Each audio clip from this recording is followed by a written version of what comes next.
قبلہ اہل تشیعوں کا سخت ایلیگیشن ہے کہ آپ لوگ حدیث ثقلین کو نہیں مانتے.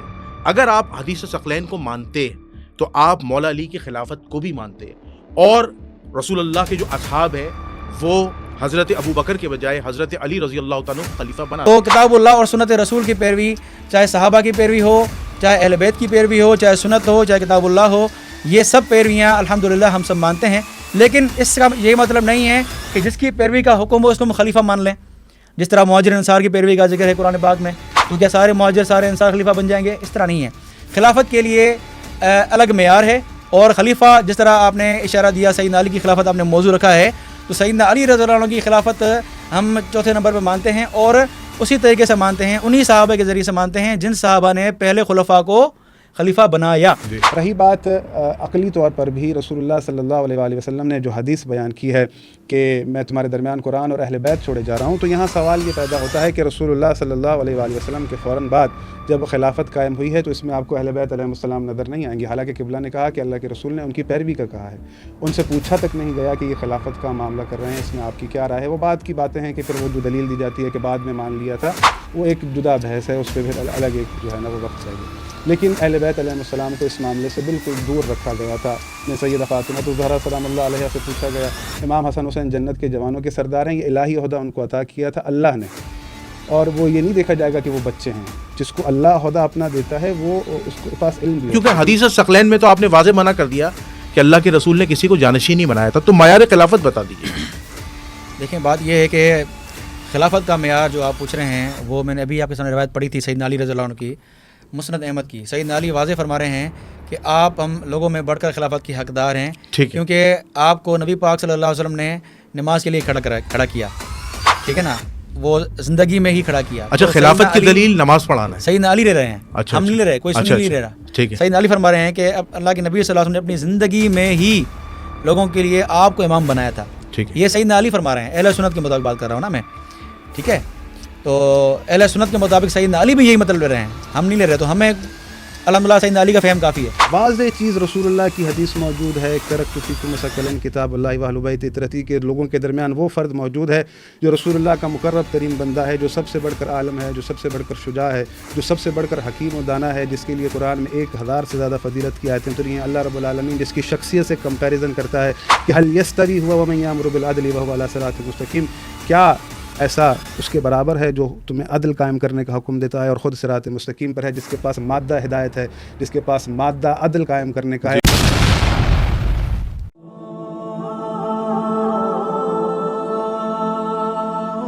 نحمده ونصلي ونسلم على رسوله الكريم, اما بعد فاعوذ بالله من الشيطان الرجيم, بسم الله الرحمن الرحيم. اللهم صل على محمد وعلى ال محمد ولا حول ولا قوة الا بالله العلی العظیم. ناظرین سامعین, آپ کا میزبان جنید الرحمن حاضر خدمت ہے. ناظرین سامعین, ہمیشہ کی طرح میں اس بار بھی ایک اہم پوڈ کاسٹ, ایک اہم موضوع پر لے کر آیا ہوں, اور آج کا جو موضوع ہے وہ حدیث ثقلین اور مولا علی علیہ السلام کی خلافت کے حوالے سے ہے. چونکہ دو مکاتب فکر اہل سنت اہل تشیع جو ہے وہ مختلف نظریات رکھتے ہیں.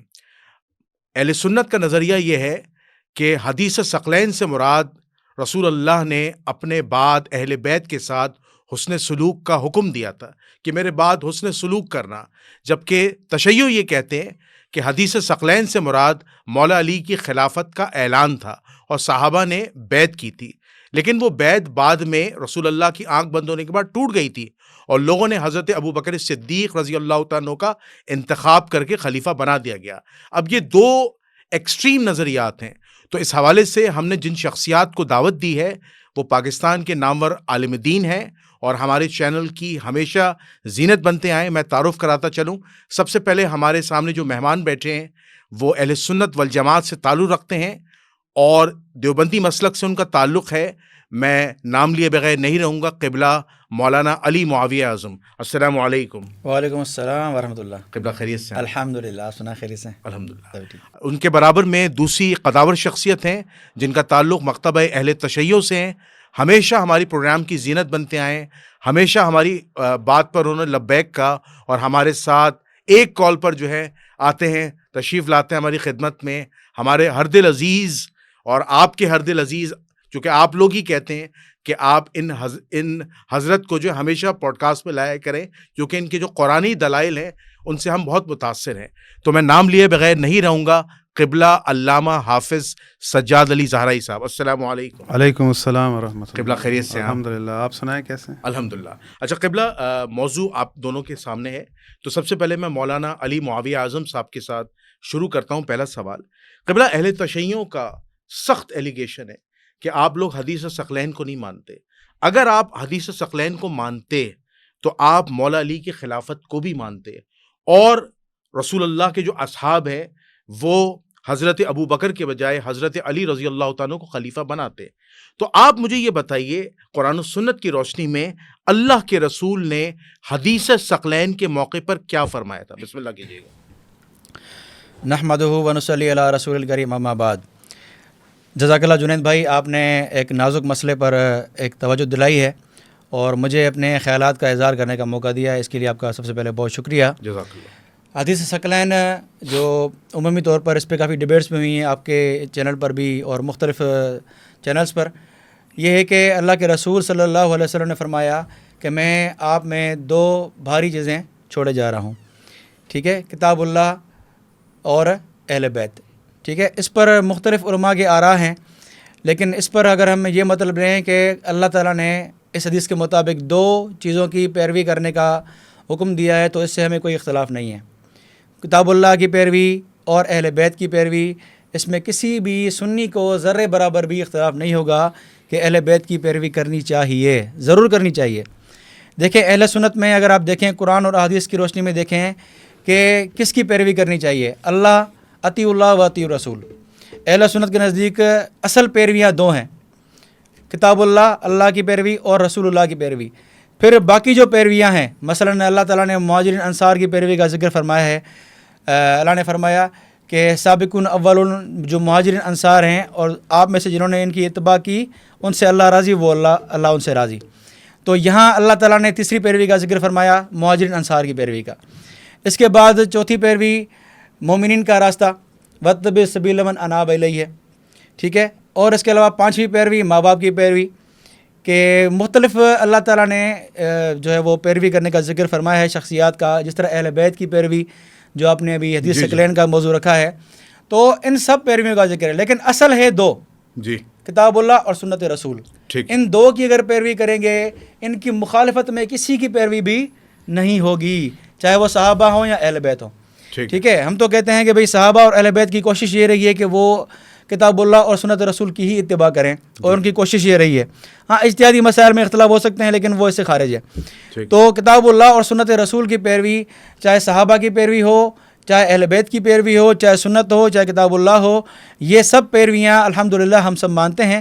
لیکن اس کا یہ مطلب نہیں ہے کہ جس کی پیروی کا حکم ہو اس کو ہم خلیفہ مان لیں. جس طرح مہاجر انصار کی پیروی کا ذکر ہے قرآن پاک میں، تو کیا سارے مہاجر سارے انصار خلیفہ بن جائیں گے؟ اس طرح نہیں ہے. خلافت کے لیے الگ معیار ہے، اور خلیفہ جس طرح آپ نے اشارہ دیا سیدنا علی کی خلافت آپ نے موضوع رکھا ہے، تو سیدنا علی رضی اللہ عنہ کی خلافت ہم چوتھے نمبر پہ مانتے ہیں، اور اسی طریقے سے مانتے ہیں، انہی صحابہ کے ذریعے سے مانتے ہیں جن صحابہ نے پہلے خلفاء کو خلیفہ بنایا. سیدنا علی کی خلافت بھی اسی طرح صحیح ہے جس طرح پہلے خلفاء کی خلافت صحیح ہے. ٹھیک ہے.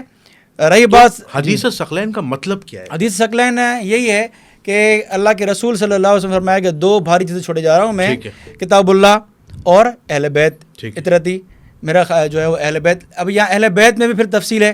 اہل بیت میں پھر ازواج بھی آتی ہیں، اور اہل بیت میں صرف 12 شخصیات، تو وہ تو ظاہر کسی ایک حدیث سے بھی ثابت نہیں ہے کہ صرف اور صرف 12 شخصیات. ہم یہ کہتے ہیں کہ اہل بیت جو بھی ہیں، چاہے وہ حسنی اولاد ہو، چاہے وہ حسینی اولاد ہو، اور ہم تخصیص نہیں کرتے کہ 12 ہی ہوں بس. حسنی اولاد کے حسن کی اولاد بھی ہے، حسن حسین کی اولاد بھی ہے، چاہے وہ زین العابدین ہوں، چاہے امام باقر ہوں، چاہے زید شہید ہوں، سارے اہل بیت ہیں. ٹھیک ہے. اور اہل بیت میں صرف سیدنا علی کی اولاد نہیں ہے، حضرت جعفر کی اولاد بھی ہے، عقیل کی اولاد بھی ہے، یہ سارے اہل بیت میں ہیں، اور سب ہمارے نزدیک قابل احترام ہے. احترام بھی ہے پلس پیروی بھی ہے. تو اللہ کے رسول نے حدیث ثقلین میں خلافت کی، مولا علی کی خلافت کا اعلان نہیں خلافت کا کہیں بھی حدیث ثقلین میں بالکل ثابت نہیں ہوتا.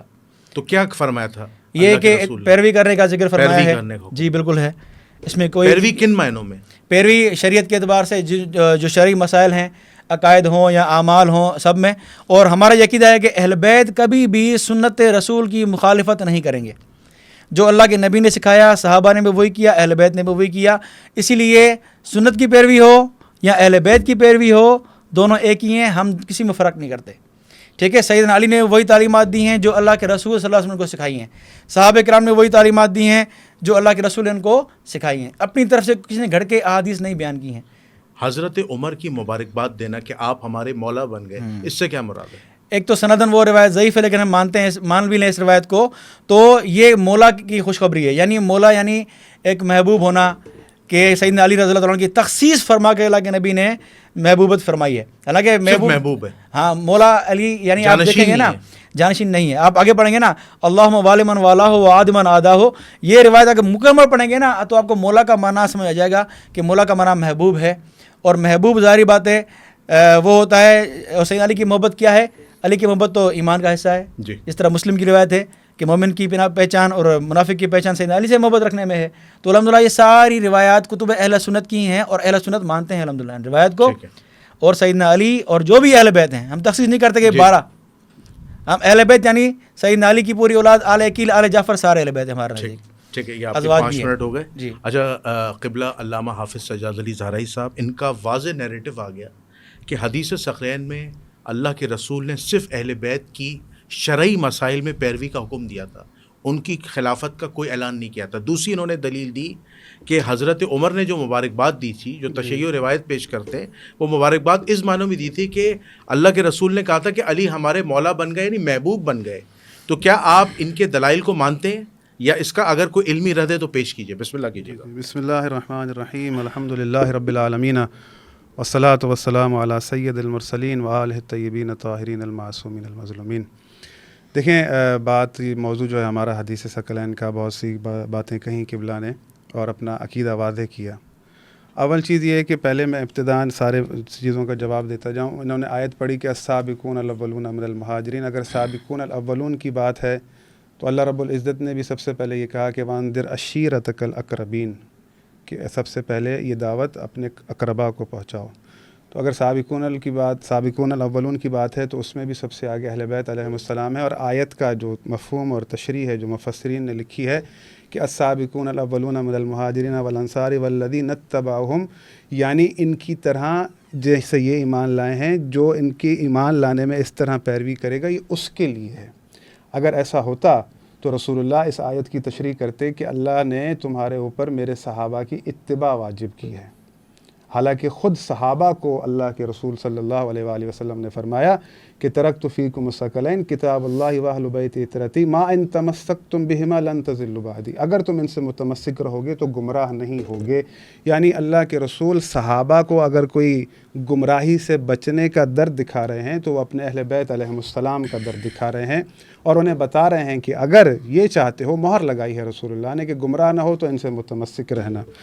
دوسری بات یہ کہ انہوں نے کہا کہ اس میں جو ہے نا وہ خلافت نہیں ہے. اول چیز یہ ہے کہ ہم چلیں قرآن کی طرف. قرآن کتاب ہدایت ہے, اور ابتدا قرآن کی کیا ہو رہی ہے کہ الف لام میم ذالک الکتاب لا ریب فیہ ھدی للمتقین, اس میں متقین کے لیے ہدایت ہے. دوسری بات یہ کہ اللہ رب العزت فرماتا ہے وہدی وبشریٰ للمسلمین, اس میں ہدایت ہے, اس میں بشارت ہے مسلمین کے لیے. تو اب سوال یہ ہے کہ اسی قرآن میں اللہ رب العزت فرماتا ہے کہ وَأَمَّا الَّذِينَ فِي قُلُوبِهِمْ زَيْغٌ فَيَتَّبِعُونَ مَا تَشَابَهَ مِنْهُ ابْتِغَاءَ الْفِتْنَةِ وَابْتِغَاءَ تَأْوِيلِهِ, کہ جن کے دلوں میں بیماری ہے, کجی ہے, وہ قرآن کی آیات سے اپنی یعنی اس سے لیتے ہیں, مفہوم لیتے ہیں. لیکن اللہ رب العزت فرماتا ہے وَمَا يَعْلَمُ تَأْوِيلَهُ إِلَّا اللَّهُ وَالرَّاسِخُونَ فِي الْعِلْمِ, اس کی تعویل اللہ جانتا ہے اور وہ جانتے ہیں جو علم میں راسخ ہیں.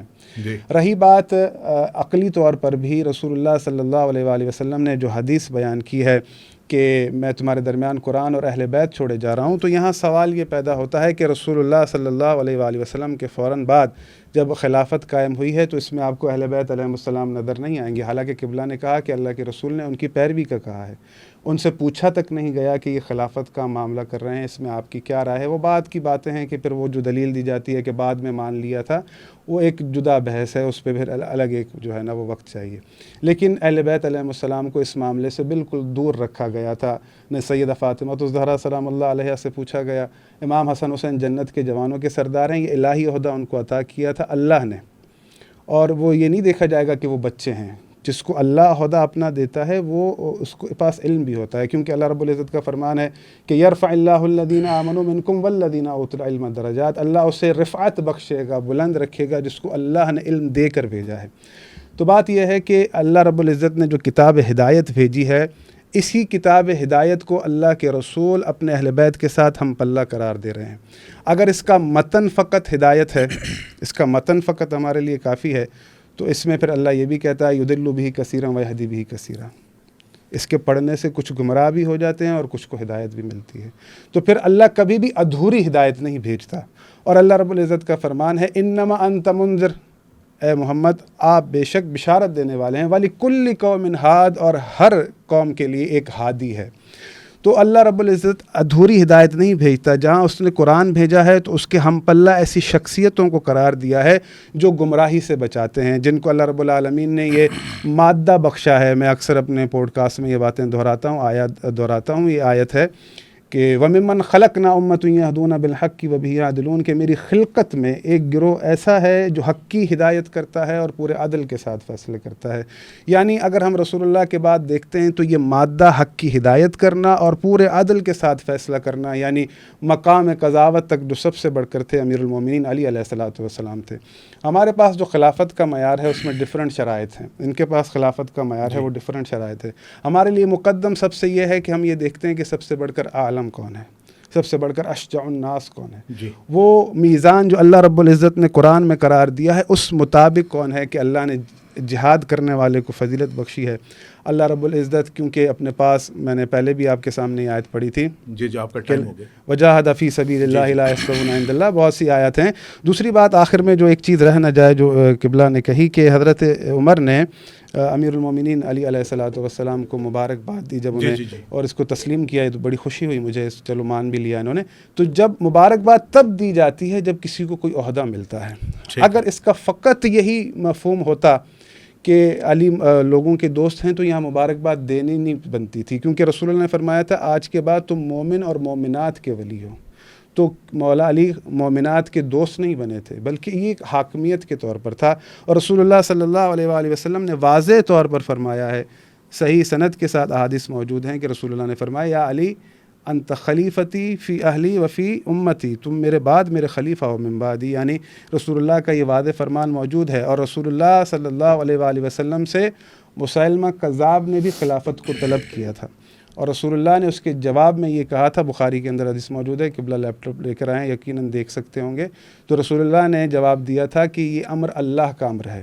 اور اس کے بعد خلافت مانگنے کا ذکر قرآن میں بھی موجود ہے. اور اللہ نے کیا جواب دیا ہے، یہ آیت موجود ہے کہ احد کے بعد ثم انزل علیکم من بعد الغم امنۃ نعاسا یغشی طائفۃ منکم وطائفۃ قد اہمتہم انفسہم یظنون باللہ غیر الحق ظن الجاہلیہ، کہ ایک طائفہ آیا رسول اللہ کے پاس، اس نے کہا کہ یقولون هل لنا من الامر من شیء. اگر آپ بخاری جو کہ انہوں نے لکھی ہے، کیا نام ہے ان کا، امام بخاری نہیں، سعید، کیا نام، سعید الزماں، وحید الزماں کی جو بخاری ہے، ترجمہ، ہاں ترجمہ اگر آپ پڑھیں گے، کیونکہ میرے پاس وہ اس کا موجود ہے جو میں نے اپنی خود جو میرے گھر میں موجود بخاری ہے اس سے میں فوٹو لے کر آیا ہوں.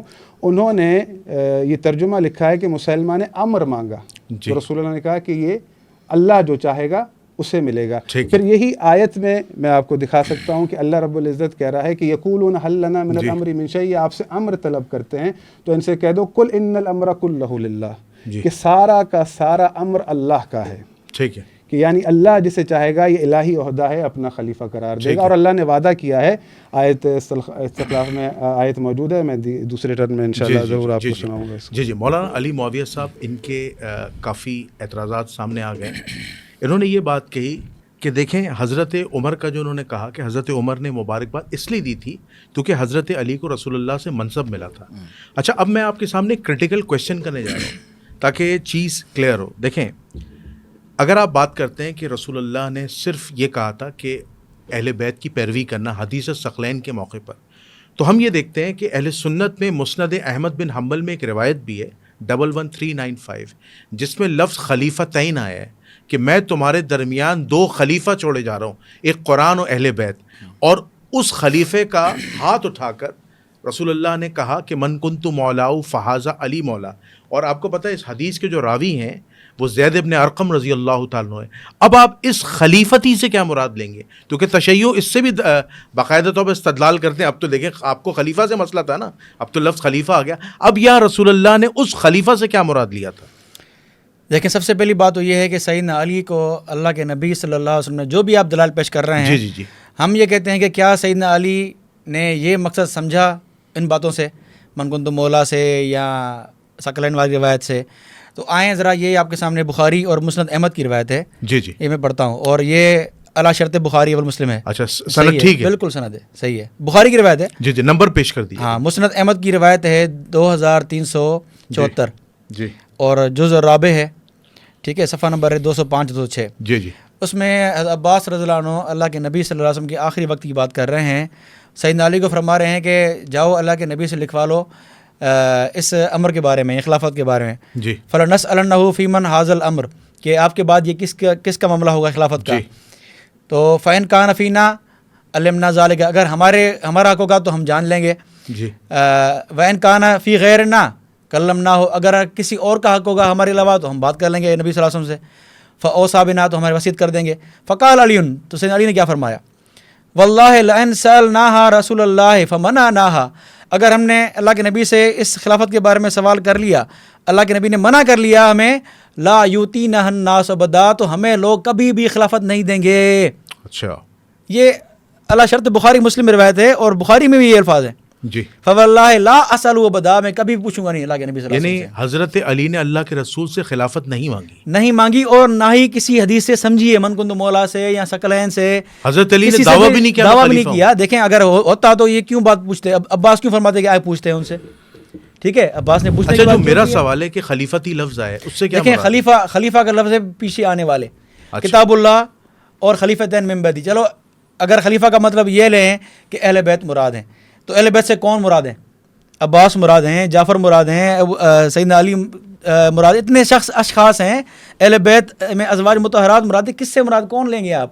اہل بیت سے میں صرف سیدنا علی مراد تو نہیں ہے نا، یا صرف سیدہ فاطمہ مراد تو نہیں ہے نا. اہل بیت میں چاچا عباس بڑے بیٹھے ہوئے ہیں، عقیل بیٹھے ہوئے ہیں، اور دوسرے بیٹھے ہوئے ہیں، باقی اہل بیت بیٹھے ہوئے ہیں، سارے ازواج مطہرات ہی سارے اہل بیت ہیں. تخصیص سیدنا علی رضی اللہ عنہ کی اگر ہوتی بھی تو عباس رضی اللہ عنہ کہتے علی جا کے لکھوا کے لاؤ.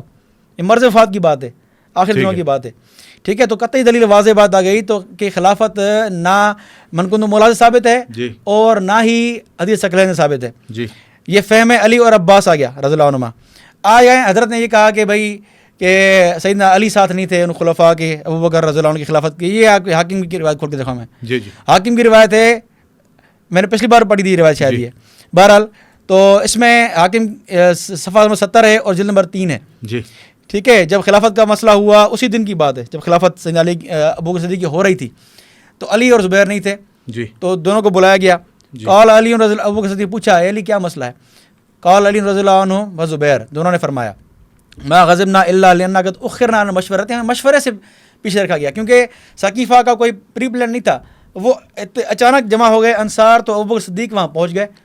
اچانک باتوں میں عمر نے ہاتھ پکڑ لیا ابو بکر صدیق کا اور خلیفہ منتخب ہو گئے اور سب نے بیعت کر لی. کوئی پری پلان نہیں تھا، یہ ایک اتفاقی مسئلہ تھا. جس طرح بخاری میں ہے کہ کانت بیعت ابو بکر فلتتن، اچانک ہو گئی بیعت. یہ ٹھیک ہے، آگے چلیں. یہ زبیر رضی اللہ عنہ علی کیونکہ وہ بات تھے نہیں وہاں پر، انہوں نے دیکھا بھائی ابو بکر صدیق خلیفہ ہو گئے ہیں تو تھوڑا ناراضگی ہوئی. تو جب آئے سامنے تو کیا بات ہوئی؟ ابو بکر پوچھا کیوں ناراض ہوئے بھائی، کیا مسئلہ ہے بتاؤ صحیح. انہوں نے کہا کہ ناراضگی صرف یہ ہے کہ ہمیں اپنے مشورے سے پیچھے رکھا.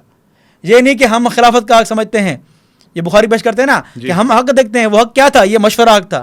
اس کی وضاحت ہو رہی ہے اخرنا عن المشورۃ. یہ جو آپ روایت پڑھ رہے ہیں اس میں تو واضح اہل بیت کی مخالفت ہے. آگے دیکھیں، شکایت کر رہے ہیں. آگے دیکھیں آگے. انا نرى ابا بکر حق الناس، ہم دیکھتے ہیں کہ ابو بکر اس خلافت کا ہم سے بڑھ کر حقدار ہے. اچھا، حق الناس لوگوں سے، بہا بعد رسول اللہ، اللہ کے نبی کے بعد. انہ صاحب الغار و ثانی اسنین، وہ نبی کے غار کا ساتھی ہے، ثانی اسنین بھی ہے. وانا لنعلم بشرفه وكبره ولقد امر رسول اللہ بالصلاۃ بعد الناس بالناس وهو حي، اللہ کے نبی نے زندگی میں ان کو نماز کا حکم دیا تھا. یہ علی زبیر فرما رہے ہیں. ٹھیک ہے. کہ ہم سے خلافت کے بڑھ کر حقدار ہیں. اور اعلیٰ شرط بخاری مسلم یہ امام حاکم نے لکھا ہے, اور زہبی نے بھی کہا ہے کہ جو سکوت اختیار کیا ہے سکت بخاری نے, زہبی لکھ رہے ہیں کہ اعلیٰ شرط بخاری مسلم. ٹھیک ہے. یعنی بخاری مسلم کی شرائط پر ہے کہ مشورے سے پیچھے کہا گیا, لیکن ہم سمجھتے ہیں کہ ابو بکر صدیق ہم سے بڑھ کر خلافت کے حقدار ہیں, کیونکہ وہ ثانی اسنین ہیں, غار کے ساتھی ہیں, اور نماز اللہ کے نبی میں انہوں نے کہ دو نے پڑھائی ہے انہوں نے زندگی میں اللہ کے نبی کی. تو علی اور زبیر دونوں اس مسئلے میں ساتھ ہیں اور مان بھی رہے ہیں کہ ابو بکر بڑھ کر خلافت کے حقدار ہیں. ٹھیک ہے. تو الحمدللہ اہل بیت سارے ساتھ ہیں. اور یہاں تک کہ فاطمہ رضی اللہ عنہ نے فرمایا ہے یا خلیفۃ رسول اللہ, فاطمہ نے آخری بات کر لیجیے گا, آخری بات کر رہا ہوں, فاطمہ کی روایت ہے, یہ احادیث مختارہ اور اس کی اسناد کی کوئی بھی جرح نہیں کر سکتا.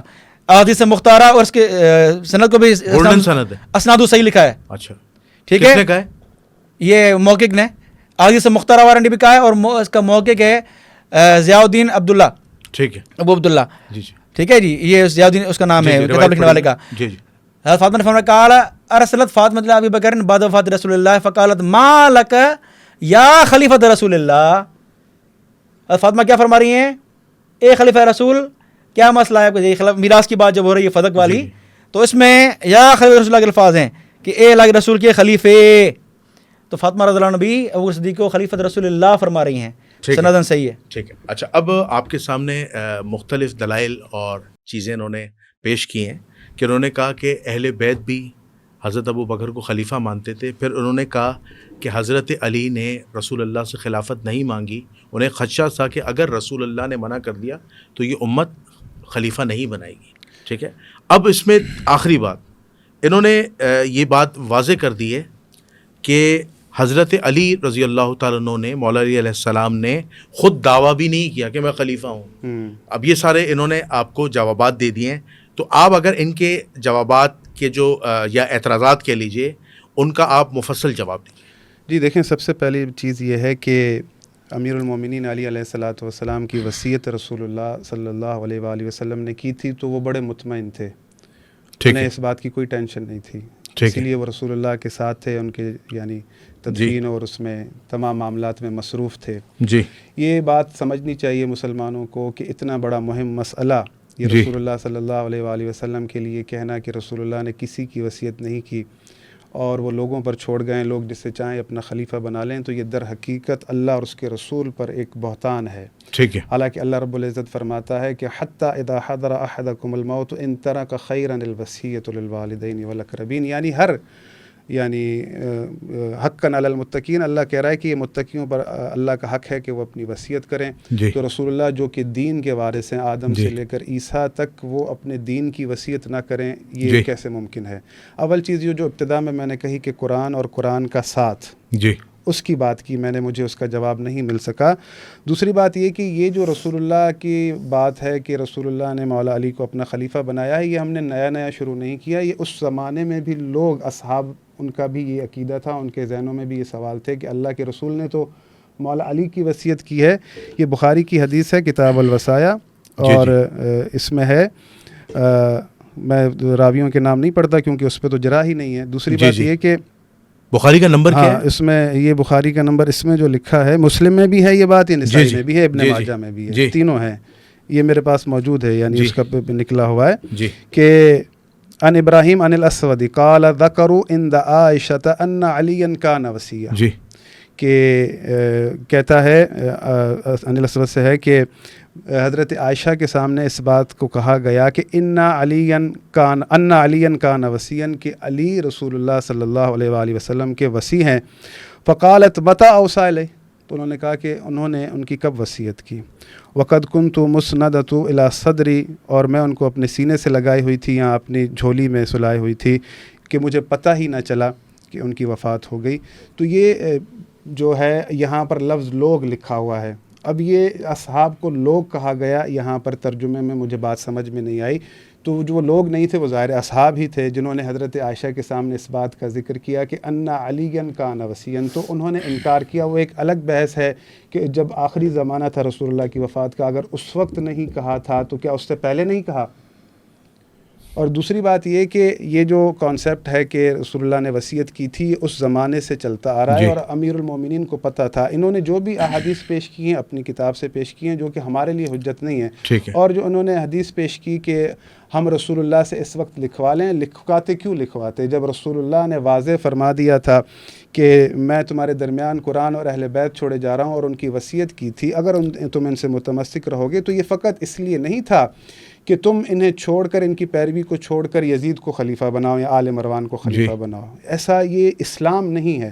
دیکھیں بات یہ ہے کہ اللہ کے رسول صلی اللہ علیہ وآلہ وسلم ایک کامل دین لے کر آئے ہیں. اس کامل دین کے اندر اگر رسول اللہ کے فوراً بعد کوئی وصیت نہیں ہے، اور لوگ ہر چیز سے بڑھ کر، رسول اللہ کے جنازے سے بڑھ کر بھی وہ اس معاملے کو مہم سمجھتے ہیں کہ پہلے خلیفہ تعین کیا جائے، تو پھر یہاں پر سوال یہ اٹھتا ہے اللہ اور اس کے رسول پھر کہاں تھے کہ جن کے برنامے میں، جن کے منصوبے میں اس وصیت کا کوئی ذکر ہی نہیں ہے. اور اللہ جہاں کہہ رہا ہے کہ ہر قوم کے لیے ایک ہادی ہے، آپ منذر ہیں، جہاں اللہ کے قانون میں حضرت موسیٰ کے بعد 12 نقیب کو اللہ اس قدر ضروری سمجھتا ہے کہ اس کا ذکر قرآن میں بھی ہے، تو جو محدود قوم تھی اور وہ قوم جسے قیامت تک چلنا ہے، ان کے بعد کوئی وصیت نہیں ہے. تو وصیت موجود ہے. تو رسول اللہ صلی اللہ علیہ وآلہ وسلم نے فرمایا، قبلہ کے پاس بخاری بھی ہے، مسلم بھی موجود پڑی ہے، کہ میرے بعد میرے 12 جانشین ہیں. اب رسول اللہ کہہ رہے ہیں ترکت فیکم خلیفتین، تو سیدھی کامن سینس کی عقلی بات بھی بنتی ہے کہ رسول اللہ جسے اپنے ساتھ منسوب کر رہے ہیں جن 12 کو، وہ اہل بیت علیہ السلام سے آئیں گے، کیونکہ وہ قرآن کے ہم پلہ ہیں. ان کو اللہ رب العزت نے مادہ ہدایت دیا ہے اور مادہ عدل دیا ہے کہ عدل کرتے ہیں. اس کے بعد یہ ہے کہ رہی بات یہ کہ جہاں انہوں نے اپنی احادیث سے جو ہے نا وہ دلائل دیے، تو میں بھی یہاں پر جو امیر المومنین کا احتجاج ہے وہ پیش کرتا ہوں، کیونکہ یہ حدیث ان کے پاس ادھوری ہے. حضرت امیر المومنین علیہ الصلوۃ والسلام نے جب اپنے فضائل پڑھے، بخاری میں لکھا ہے کہ آپ نے ہم سے پوچھا تک نہیں، حالانکہ اس چیز میں ہم خود کو حقدار سمجھتے ہیں. تو جب حضرت علی نے اپنے فضائل پڑھے تو حضرت ابو بکر رونا شروع ہوئے. تو وہ کہہ سکتے تھے، اور انہوں نے کہا، ہمارے پاس جو ہے وہ حدیث پوری موجود ہے کہ مجھے لوگوں نے چنا ہے اجماع سے. تو انہوں نے کہا یہ کیسا اجماع تھا کہ جس میں نہ تھا، جس میں سلمان نہ تھا، جس میں ابو ذر نہ تھا. ٹھیک ہے، کیونکہ وہ اس کو رد کر رہے ہیں، انکار کر رہے ہیں. اور دوسری بات یہ کہ اگر ہمارے پاس حدیث موجود ہے، تواتر کے ساتھ موجود ہے کہ امیر المومنین علی علیہ الصلوۃ والسلام نے رسول اللہ کے بعد جب خلافت قائم ہو گئی تو بلند آواز سے آیت پڑھی، الذین کفروا وصدوا عن سبیل اللہ اضل اعمالهم، جس نے انکار کیا اور لوگوں کو اللہ کی سبیل سے روکا، اس کے اعمال ضائع ہو گئے. تو بس میں اس کو پورا کروں. اس حدیث میں بھی حضرت امیر المومنین احتجاج کر رہے ہیں حضرت عبداللہ ابن عباس سے. جب انہوں نے آیت پڑھی تو انہوں نے کہا کہ آپ نے آیت کیوں پڑھی؟ تو انہوں نے کہا کہ میں نے قرآن کی ایک آیت پڑھی ہے. کہا اس کا کوئی ہدف ہے؟ کہا کہ کیا تم سے اللہ کے رسول نے یہ کہا تھا کہ تم اس بات کی گواہی دیتے ہو کہ انہوں نے حضرت ابو بکر کو خلیفہ بنایا ہے؟ تو انہوں نے کہا کہ ہم نے آپ کے سوا نہیں سنا کہ انہوں نے آپ کی وصیت کی ہے. تو پھر کہا کہ میری بیعت کیوں نہیں کی؟ کہا لوگوں نے ان کی بیعت کر لی تو اس لیے بھی ہم نے کر لی. تو بات یہ ہے کہ جب ہم اس کانسیپٹ کو نہیں مانتے کہ یہ کام لوگوں کا ہے، کیوں نہیں مانتے؟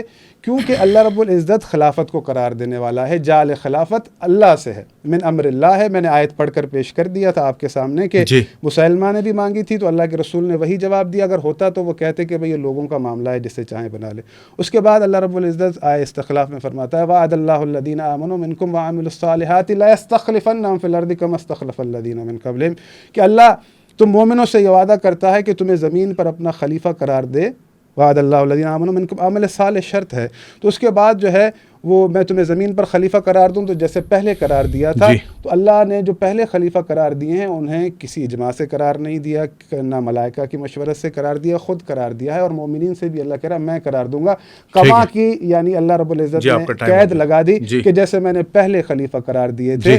تو اس آیت کی تفسیر میں بھی ہمیں یہ پتہ چلتا ہے کہ یہ منصب الہی منصب ہے، اور جس کی وصیت رسول اللہ نے کی ہے اپنے اہل بیت کی صورت میں کی ہے، اور 12 جانشینوں کا ذکر کیا ہے کہ وہ میرے 12 جانشین ہیں. اب اس پر مزید بحث کریں.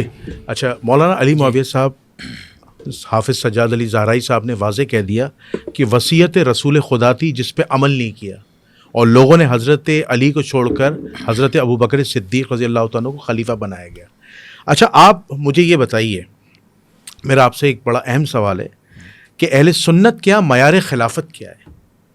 اور مجھے معیار خلافت مولا علی کی زبانی سنائیے گا کہ بالکل صحیح الاسناد روایت کے ساتھ کہ حضرت ابو بکر کی جو خلافت ہے اس کی شرعی حیثیت کیا ہے، حضرت عمر کی خلافت کی شرعی حیثیت کیا ہے، حضرت عثمان کی خلافت کی شرعی حیثیت کیا، خود اہل سنت کی نظر میں حضرت علی اور حضرت حسن کی خلافت کی شرعی حیثیت کیا ہے. چونکہ معیار خلافت جو ہے نا اہل سنت کے یہاں تھوڑا تضاد ہے. اب ذرا سنیے گا. پہلا تضاد، ایک مولانا آتے ہیں مفتی صاحب کہتے ہیں کہ اللہ کے رسول نے حضرت ابو بکر کو خلیفہ بنایا، خلیفہ بلا فصل. ایک مفتی صاحب آتے ہیں کہتے ہیں کہ اللہ کے رسول نے کسی کو اپنا جانشین نہیں بنایا. ایک یہ کہتے ہیں کہ اللہ کے رسول صلی اللہ علیہ وسلم نے کیا کہتے ہیں کسی کو اپنا جانشین نہیں بنایا، صحابہ کے اجماع سے بنے. ایک کہتے ہیں نہیں اختلاف ہوا تھا بعد میں بیعت ہو گئی. یہ 4-5 کنفیوژنز ہیں. اچھا ایک روایت میں نے بخاری میں پڑھی کہ اللہ کے رسول نے جانشین عیسیٰ ابن مریم کو بنایا تھا، میرے بعد عیسیٰ ابن مریم ہوں گے. اب اہل سنت کا اصل معیار کیا ہے، خلافت کا معیار کیا ہے؟ کیونکہ حدیث ثقلین میں تو آپ نے واضح منع کر دیا کہ اللہ کے رسول نے کسی کو جانشین نہیں بنایا تھا، تو معیار خلافت بتا دیجیے. دیکھیں بات یہ ہے کہ خلافت کا معیار جو آپ پوچھ رہے ہیں وہ میں نے ابھی آپ کے سامنے روایت پڑھی تھی سیدنا علی رضی اللہ عنہ کی، مسند احمد کی. سیدنا علی واضح فرما رہے ہیں کہ آپ ہم لوگوں میں بڑھ کر خلافت کی حقدار ہیں، کیونکہ آپ کو نبی پاک صلی اللہ علیہ وسلم نے نماز کے لیے کھڑا کیا، ٹھیک ہے نا، وہ زندگی میں ہی کھڑا کیا. اچھا خلافت کی دلیل نماز پڑھانا ہے، سیدنا علی لے رہے ہیں، ہم نہیں لے رہے، کوئی سنی نہیں لے رہا. سیدنا علی فرما رہے ہیں کہ اب اللہ کے نبی صلی اللہ علیہ وسلم نے اپنی زندگی میں ہی لوگوں کے لیے آپ کو امام بنایا تھا. یہ سیدنا علی فرما رہے ہیں، اہل سنت کے مطابق بات کر رہا ہوں نا میں، ٹھیک ہے. تو اہل سنت کے مطابق سیدنا علی بھی یہی مطلب لے رہے ہیں، ہم نہیں لے رہے. تو ہمیں الحمدللہ سیدنا علی کا فہم کافی ہے. ٹھیک ہے. باقی رہی بات سیدنا علی کی خلافت، سیدنا ابو بکر، عمر، عثمان، علی، سیدنا حسن تک، تو یہ سارے خلفاء ہیں، اس میں کوئی شک نہیں ہے. ٹھیک ہے. اہل سنت کے الحمدللہ ہمارا یہ عقیدہ ہے. جو آپ نے اختلاف کی بات کی تو میں ادھر تھوڑا کلیئر کر لوں اس بات کو، کلیئر کر دیں پلیز. کہ اہل سنت کے نزدیک اس میں کسی کا بھی انکار نہیں ہے کہ اللہ نے نہیں بنایا، اللہ ہی نے بنایا ہے. اچھا. کوئی بھی مسلمان یہ نہیں کہے گا کہ اللہ نے نہیں بنایا، کیونکہ اللہ کے حکم کے بغیر ایک پتا بھی نہیں گرتا. ٹھیک ہے. ٹھیک ہے. تو اگر اللہ نے بنایا ہے تو اللہ نے شورا کے ذریعے بنایا ہے. اچھا شورا کے اللہ نے اسباب دنیا میں بنائے ہیں نا، تو اسباب کے ذریعے سے دیکھیں اولاد دینے والا اللہ تعالیٰ ہے، رزق دینے والا اللہ تعالیٰ ہے، لیکن سارے اسباب کے تحت ہیں. اسی لیے اللہ نے ان صحابہ کرام کو سبب بنایا خلافت کا. ٹھیک ہے. ٹھیک ہے جی. اب اللہ خلیفہ بناتا ہے، مثلا اللہ نے خلیفہ بنایا طالوت علیہ السلام کو. ٹھیک ہے. سبب کیا بنے؟ نبی کے ذریعے اللہ نے اعلان کروایا کہ بھئی تم اے نبی آپ اعلان کر دیں. اشمعیل علیہ السلام اعلان کر دیا.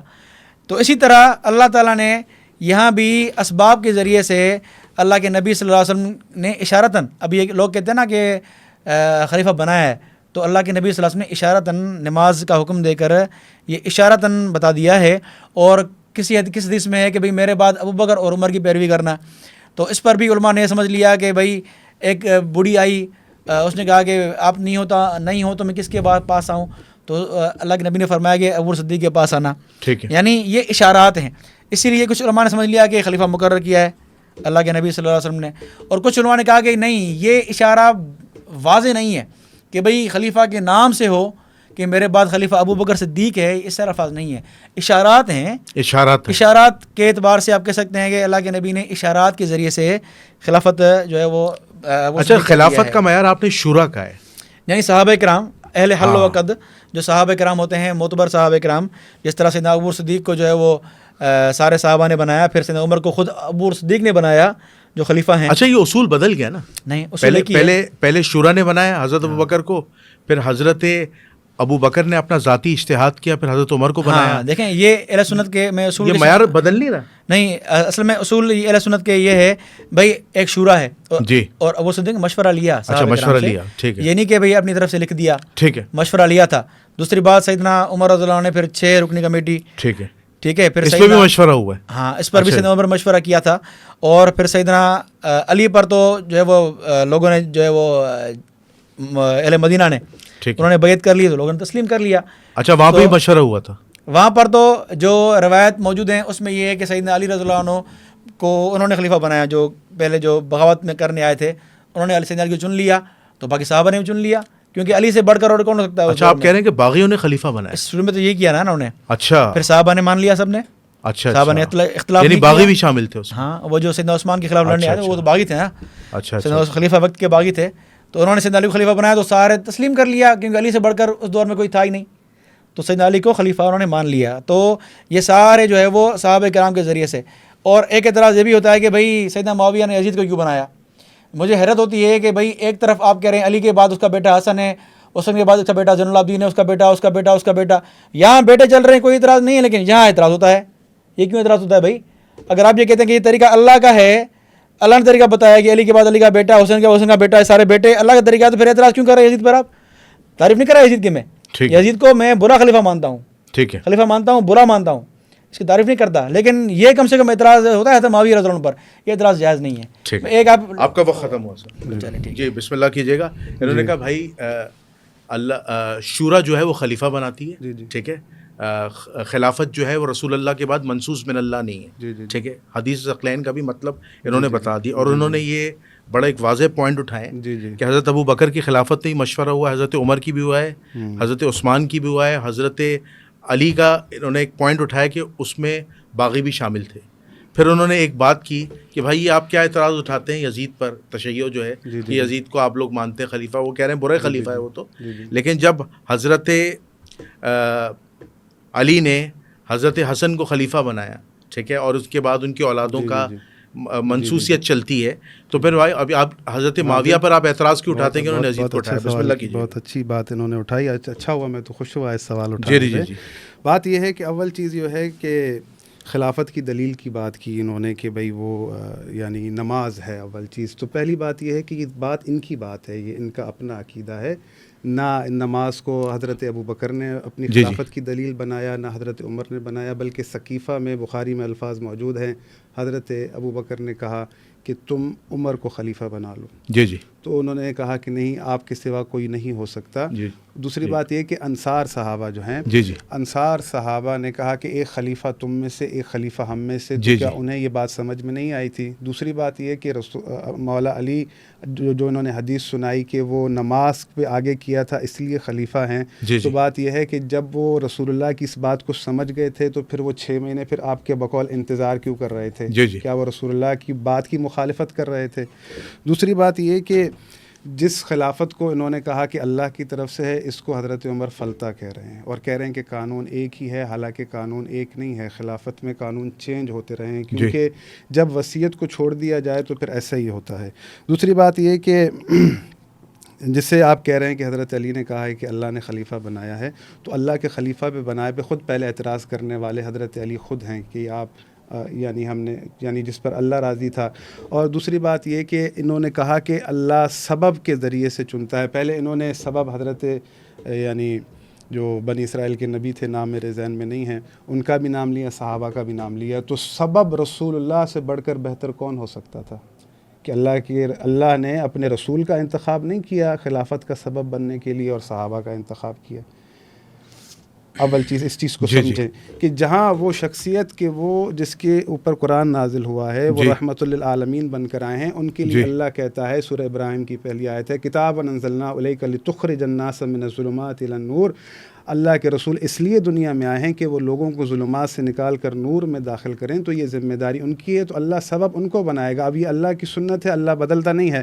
اس سے پیچھے آپ چلے جائیں کہ بنی اسرائیل کے لوگوں نے کہا کہ الم تر الی الملأ من بنی اسرائیل من بعد موسیٰ اذ قالوا لنبی اللہ مبعث لنا ملکا نقاتل فی سبیل اللہ, کہ آپ ہمارے لیے جو ہے نا بادشاہ کو مقرر کریں جس کی رکاب میں ہم جہاد کریں. تو اللہ رب العزت نے کہا کہ تم کہہ تو رہے ہو لیکن لگتا نہیں ہے کہ تم کرو گے, ایک مطلب اصطلاح ہے.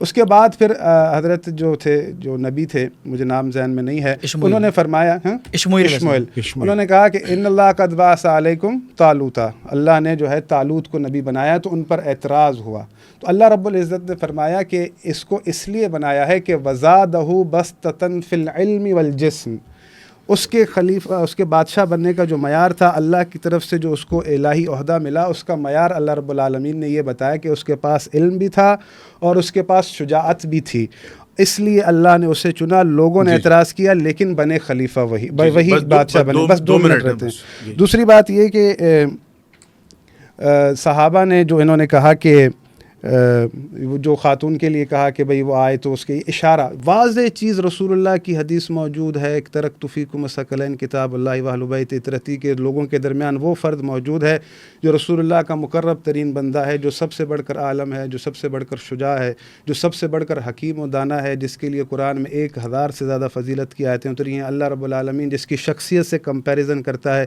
کہ حل یستوی ہوا ومن یامر بالعدل وہو علی صراط مستقیم، کیا ایسا اس کے برابر ہے جو تمہیں عدل قائم کرنے کا حکم دیتا ہے اور خود صراط مستقیم پر ہے، جس کے پاس مادہ ہدایت ہے، جس کے پاس مادہ عدل قائم کرنے کا ہے۔ اور اللہ نے دوسری بات آخری جواب رہ گیا، ٹائم اصل میں آپ تھوڑا سا دے رہے ہیں، میں چیزوں کو پورا نہیں کر پا رہا۔ انہوں نے کہا کہ اعتراض اٹھاتے ہیں کہ یزید کو خلیفہ بنایا، تو یزید کے پاس کون سا علم و شجاعت تھی کہ جس کو مقدم رکھا گیا، امام حسین پر فوقیت دی گئی؟ امام حسین کے پاس علم بھی تھا، امام حسین کے پاس شجاعت بھی تھی، نواسے رسول تھے، الہی عہدہ بھی تھا، جنت کے جوانوں کی سرداری۔ امام حسن کے پاس الہی عہدہ تھا، جنت کے جوانوں کی سرداری تھی۔ اللہ نے گزشتہ انبیاء کے لیے کہا ہے وَوَهَبْنَا لَهُ إِسْحَاقَ وَيَعْقُوبَ كُلًّا هَدَيْنَا وَنُوحًا هَدَيْنَا مِن قَبْلُ وَمِن ذُرِّيَّتِهِ دَاوُودَ وَسُلَيْمَانَ وَأَيُّوبَ وَيُوسُفَ وَمُوسَى وَهَارُونَ وَكَذَلِكَ نَجْزِي الْمُحْسِنِينَ وَزَكَرِيَّا وَيَحْيَىٰ وَعِيسَىٰ وَإِلْيَاسَ كُلٌّ مِّنَ الصَّالِحِينَ۔ اللہ پھر فرماتا ہے وَمِنْ آبَائِهِمْ وَذُرِّيَّاتِهِمْ وَإِخْوَانِهِمْ وَاجْتَبَيْنَاهُمْ وَهَدَيْنَاهُمْ إِلَىٰ صِرَاطٍ مُسْتَقِيمٍ۔ ہم نے جب بھی نبی بنایا یا نبی کے بیٹے کو بنایا یا نبی کے بھائی کو بنایا، وَلَقَدْ أَرْسَلْنَا سورہ حدید وَلَقَدْ أَرْسَلْنَا نُوحًا وَإِبْرَاهِيمَ وَجَعَلْنَا فِي ذُرِّيَّتِهِمُ النُّبُوَّةَ وَالْكِتَابَ فَمِنْهُمْ مُهْتَدٍ۔ ہم نے نوح اور ابراہیم کی ذریت میں کتاب کو بھی رکھا، ہم نے اس میں نبوت کو بھی رکھا، جو اہل ہدایت تھے ان کو رکھا۔ یعنی اللہ نے جب بھی نبی کے بعد نبی بنایا، نبی کے بیٹے کو بنایا۔ اللہ کہتا ہے فلن تجد لسنت اللہ تبدیلا، کبھی بھی تاریخ میں کسی صحابی کو نبوت کا عہدہ نہیں دیا گیا۔ تو بات یہ ہے کہ امام حسن شجر طیبہ میں سے تھے، اللہ کے رسول نے ان کی وصیت کی تھی۔ اللہ کا یہ عہدے دینا بے ہدف نہیں تھا، اللہ کا علم دینا بے ہدف نہیں تھا۔ تو جس کے پاس علم ہوتا ہے، جس کے پاس مادہ ہدایت ہوتی ہے، اس سے رجوع کیا جاتا ہے۔ رہی بات یہ کہ خلافت کی بات کی انہوں نے کہ مولا علی نے اس کا نہیں کیا احتجاج میں نے پیش کر دیا، الاستفسار میں حدیث موجود ہے ہمارے پاس کہ جب پہلا خلافت قائم ہوئی، ایک شرعی مسئلہ آیا دربار خلافت میں، تو کسی کو پتہ نہیں تھا، تو لوگ آئے امیر المومنین کے پاس سوال پوچھنے کے، اختصار کے ساتھ بیان کر رہا ہوں۔ تو حضرت سلمان فارسی خود راوی ہیں کہ وہ کہتے ہیں کہ مجھے لگا علی نہیں بتائیں گے اور نہیں بتانا چاہیے۔ جب لوگوں نے امیر المومنین کے دروازے پر دستک دی اور مولا باہر نکلے، ان سے شرعی مسئلہ پوچھا، مولا علی نے فوراً بتا دیا۔ تو حضرت سلمان نے کہا کہ آپ نے کیوں بتایا؟ یہ منصب خلافت تو آپ کا حق تھا، آپ نہ بتاتے تو ان کو احساس ہوتا۔ تو مولا علی نے فرمایا کہ میں سلمان ان کو قرآن یاد دلا رہا تھا۔ یہ بات کہہ کر سورہ یونس کی آیت نمبر 35 کی تلاوت کی، افمن یہدی الی الحق احق ان یتبع امن لا یہدی الا یہدی فما لکم کیف تحکمون۔ حق یہ ہے کہ جو حق کی ہدایت کرے پیروی اس کی کرو، نہ کہ اس کی پیروی کرو جو خود محتاج ہدایت ہے۔ فما لکم کیف تحکمون، تم یہ کیسی قضاوت کرتے ہو؟ تو مولا علی نے بتا دیا صدر سلمان میں ان کو قرآن یاد دلا رہا تھا، ان کو اللہ کی اتنی بات سمجھ میں نہیں آتی۔ تو در حقیقت مولا یہ بتانا چاہ رہے ہیں کہ اللہ نے تمہیں ایک نظام دیا، ایک راہ دی، ایک کرائٹیریا دیا ہے، تو تم خود اس شخصیت کو جو تمہیں ہدایت کر رہا ہے حق کی، اس کی طرف جاؤ، نہ کہ ایسی جگہ پر جاؤ جو خود محتاج ہدایت ہے۔ اب جہاں امیر المومنین آپ تاریخ اٹھا کر دیکھ لیں۔ دوسری بات یہ کہ اعتراض پھر بات یہ ہے کہ جب یہ صحابہ کو ہدایت کا ستارہ بھی کہتے ہیں، ان کے مقام و مرتبے کی بھی قائل ہیں، اور انہوں نے آیت بھی بڑی والذین اتبعوہم، پھر یزید کو تو صحابہ کی پیروی کرنی چاہیے تھی، تو پھر صحابہ کے اوپر وہ کیوں مسلط ہو؟ وہ تو ہدایت کے ستارے آپ ان کو مانتے ہیں۔ پھر آپ کو اول احتجاج آپ کو کرنا چاہیے کہ صحابہ کے ہوتے یزید خلیفہ کیوں بنا؟ یزید کو برا کہہ رہے ہیں، وہ برا کہہ رہے ہیں، لیکن میرا اعتراض یہ نہیں ہے۔ میرا اعتراض یہ ہے کہ صحابہ کے ہوتے یزید کو خلیفہ کیوں بنایا گیا؟ تو پھر ان کے پاس اب میں ان سے پوچھتا ہوں، صحابی افضل ہے یزید افضل ہے؟ جواب کرنا ملے نہیں، صحابی افضل ہے یا یزید افضل ہے؟ میں امام حسن حسین کی بات ہی نہیں کر رہا، میں جنہوں نے سوال اٹھایا اس کی بات دے رہا ہوں۔ یزید افضل ہے، صحابی افضل ہے؟ صحابی افضل ہے یہ بھی کہیں گے، جواب یہی آئے گا۔ تو بات یہ ہے کہ جب افضل موجود تھے، پھر غیر مفضول کو جو ہے نا پھر کیوں؟ اب ان کا آخری یہ آخری سوال جو انہوں نے کیا، افضل کے ہوتے ہوئے خلیفہ مفضول کیوں بنا؟ میں ان سے پوچھتا ہوں کہ قرآن میں جو اشمعیل کا ذکر ہے، اشمعیل افضل ہیں، طالوت افضل ہیں؟